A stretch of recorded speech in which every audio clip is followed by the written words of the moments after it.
Unesco, Secretaria Especial de Direitos Humanos, Ministério das Mulheres, da Igualdade Racial, da Juventude e dos Direitos Humanos e Governo Federal apresentam Uma Vida Igual para Todos. Uma tesoura recorta um casal de bonecos. De cada lado sai uma tira de figuras com e sem deficiência. No estúdio, o intérprete e a apresentadora cadeirante. Vamos falar agora sobre os direitos universais das crianças. Tema do artigo 7º da Convenção sobre os Direitos das Pessoas com Deficiência. Confira agora o que diz esse artigo. Na praça, em frente ao lago, o cordelista toca o violão. Cenas intercaladas de crianças com deficiência em sessões de fisioterapia e na sala de aula. Tomarão as medidas necessárias que assegurem com plena consciência os direitos que são fundamentais às crianças que têm deficiência e que elas, com suas qualidades, possam ter suas oportunidades com as demais sem disputa desigual. Com devido interesse a lei se aplica, pois a deficiência não implica no seu discernimento essencial. Um garotinho com paralisia exercita-se com fisioterapeuta. Outro com síndrome de Down brinca com boneco. Assegurará que toda criança tenha o direito de expressar livremente tudo o que lhe diz respeito. Ter opinião formada para quando for abordada, falar com maturidade. Expor sua segurança com qualquer outra criança no mesmo tom de igualdade. Uma menina com dificuldade de locomoção desce uma rampa. Como podemos ver, todas as crianças com deficiência têm o direito à igualdade de oportunidades e também devem ter liberdade para se expressar. Para garantir o pleno exercício de todos os direitos da criança, o Brasil criou, em 21 de novembro de 1990, o Decreto 99.710. Vamos conferir? Renata Tibiriçá, defensora pública. A criança e adolescente com deficiência tem os mesmos direitos que todos os seres humanos têm, que todos nós temos.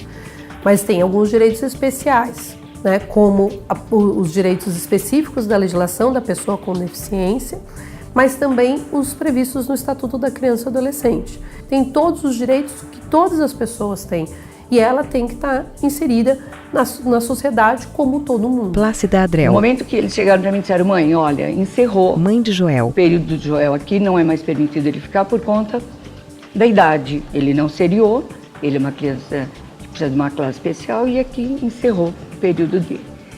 Nessa fase foi muito dura, desde colégios particulares, me propondo a pagar, mesmo sem condições, mas foi não, foi porta na cara, assim, o tempo todo. Desembargador Reinaldo Carvalho. O Estatuto da Criança e do Adolescente... Vice-presidente do Tribunal de Justiça de São Paulo. É uma legislação que foi criada com base na Convenção da Criança e do Adolescente, de uma convenção que aconteceu em Nova York, nos idos de 1988. Com a convenção e o estatuto, a criança e o adolescente passou a ter direito, passou a ser visto como cidadão, como um adulto, em uma fase diferente da vida. Mas por falta de informação da família sobre os direitos assegurados por lei, milhares de crianças com deficiência ainda vivem escondidas em casa ou isoladas em instituições. Plácida Adrel, mãe de Joel. Foi quando eu fui procurar ajuda, dos órgãos públicos e fui muito bem atendida e que me trouxeram para cá. O lugar de toda criança é na escola, interagindo com outras crianças. Um aluno usa a máquina Braille. Mas ainda existem desafios a serem superados, como assegurar a integridade física e moral na infância. Vale lembrar que algumas dessas violações são silenciosas, como a exclusão, a discriminação, a negligência e os abusos. Por isso, é importante ficar atento a qualquer tipo de comportamento que possa violar os direitos da criança com deficiência. Desembargador Reinaldo Carvalho. A violação do direito da criança é uma só, tendo ela deficiência ou não. Tudo aquilo que a criança tem direito e que esse direito não é respeitado é uma violação. Então, é o direito de uma casa digna, é violação. Ela mora num lugar inadequado, é uma violação. A escola não oferece uma forma de aprendizagem adequada às necessidades de determinada criança, é uma violação. E a gente vai ter outras situações, que é a questão do abandono, Renata Tibiriçá. e da negligência. Porque assim, a violência também ela pode acontecer por uma situação de omissão, não necessariamente por uma situação de ação. Então assim, não necessariamente por uma agressão física ou por uma agressão psicológica, mas simplesmente por se abster de dar os cuidados necessários. A violação mais comum sofrida, por crianças com deficiência intelectual na família é a negligência. Aracélia Lúcia, superintendente seguida, da APAI. Pela violência psicológica e a violência física. Nós entendemos que um desafio a ser superado é levar informação acerca do potencial dessas crianças, dos seus direitos para a comunidade, para a rede de atendimento, que acolhem e devem atender essas crianças. Então eu diria que a falta de informação é um desafio que a gente tem que superar para de fato garantir os direitos dessas crianças com deficiência intelectual. A qualificação técnica e teórica dos profissionais é fundamental. Elaine Vecchia, diretora de escola. A escola oferece o recurso humano. Sem o recurso humano, sem a capacidade, sem a capacitação dos profissionais, não tem a utilização de recursos materiais. Então eu entendo que a escola oferece recurso humano e recurso material. Vamos saber mais sobre essa qualificação? Marta Gil. A formação profissional é importantíssima para todo mundo, né? O mundo atual está exigindo cada vez mais que as pessoas sejam especializadas e que ao mesmo tempo tenham uma flexibilidade, que elas saibam aprender a aprender. Inclusão é fazer com que as pessoas entendam, respeitem. Elaine Ranieri, gerente de diversidade em RH para a América Latina. Compartilhar um mesmo ambiente, sendo cada um como é. Com a convenção, nós avançamos muito, Aracélia. mas ainda estamos no começo do caminho. É dever de todos proteger e garantir os direitos da criança e do adolescente. Não podemos medir esforços para ajudar nessa empreitada. O Estatuto ele faz um fluxo, basicamente, no atendimento na violação de direitos. Desembargador Reinaldo Carvalho. Normalmente, o órgão responsável por receber toda e qualquer notificação, comunicação, aviso, denúncia, o nome que você queira dar, é o Conselho Tutelar.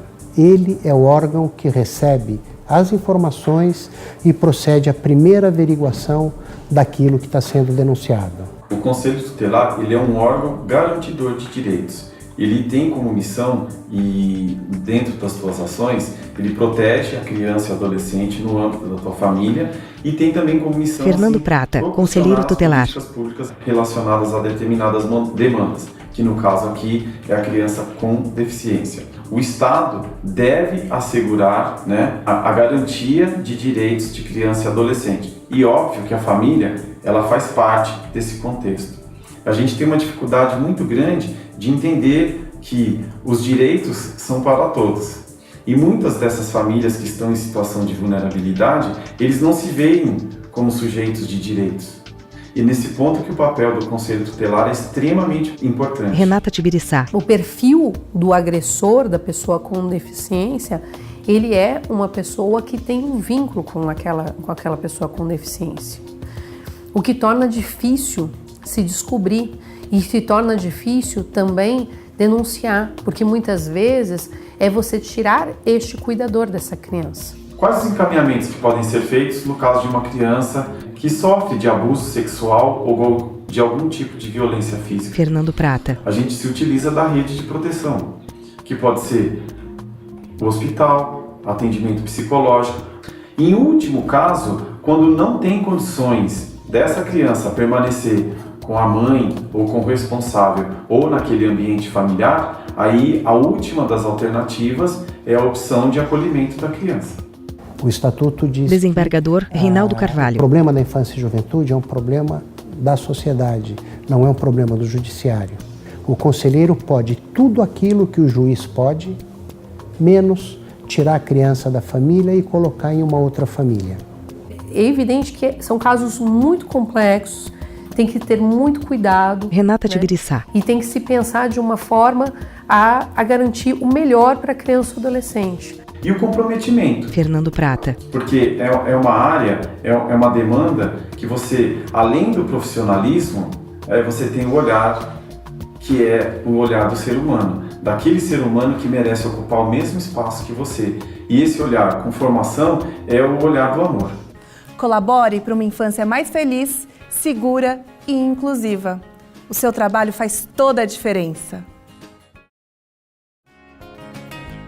Créditos: roteiro, Marilande Brito, Youssef Abrahim, Paula Oliveira. Colaboradores: Anderson Correia, João Paulo Gurgel, Rodrigo Machado, Wederson Rufino. Direção: Marilande Brito. Direção de produção: Salatiel Lage. Diretora de jornalismo especialista em acessibilidade, Roberta Lage. Direção de arte, Rodrigo Lage. Trilha sonora, efeitos, Eduardo Maranhão. Produtora executiva, assistente de direção, Vanila Barros de Carvalho. Cordelista, Sebastião Marinho. Apresentadores: Tabata Contre, Rogério Timóteo Tini. Edição: Luiz Fernando Espina, Vitor Hugo Santana. Animação: Fábio Alves III. Audiodescrição, produção: Ver com Palavras. Roteiro: Mônica Magnani. Narração: Márcia Caspari. Revisão: Lívia Mota. Consultoria: Elizabeth Dias de Sá. Edição e mixagem: Cinemática. Interpretação de Libras: Silvia Raquel Alves Mateu. Intérprete: Fabiano Campos. Supervisão: cenas do filme Good Morning São Paulo, capítulo Cultura e Lazer. Realização de Good Morning São Paulo, Oficina dos Menestréis. Concepção: Beto Montenegro. Poema de Oswaldo Montenegro no capítulo Cultura e Lazer. Para não se sentir sozinho. Direção-geral Educa TV, Jaci Lage Júnior. Coordenação do projeto, Marilande Brito. Criação e produção, Educa TV, Lage. Realização, Ministério das Mulheres, da Igualdade Racial, da Juventude e dos Direitos Humanos. Presidenta da República, Dilma Rousseff. Vice-presidente da República, Michel Temer. Ministra de Estado das Mulheres, da Igualdade Racial, da Juventude e dos Direitos Humanos, Nilma Lino Gomes. Secretário Especial de Direitos Humanos, Rogério Sotile. Secretário Nacional de Promoção dos Direitos da Pessoa com Deficiência, Antônio José Ferreira. Na tela, as logomarcas da Unesco, Secretaria Especial de Direitos Humanos, Ministério das Mulheres, da Igualdade Racial, da Juventude e dos Direitos Humanos e Governo Federal.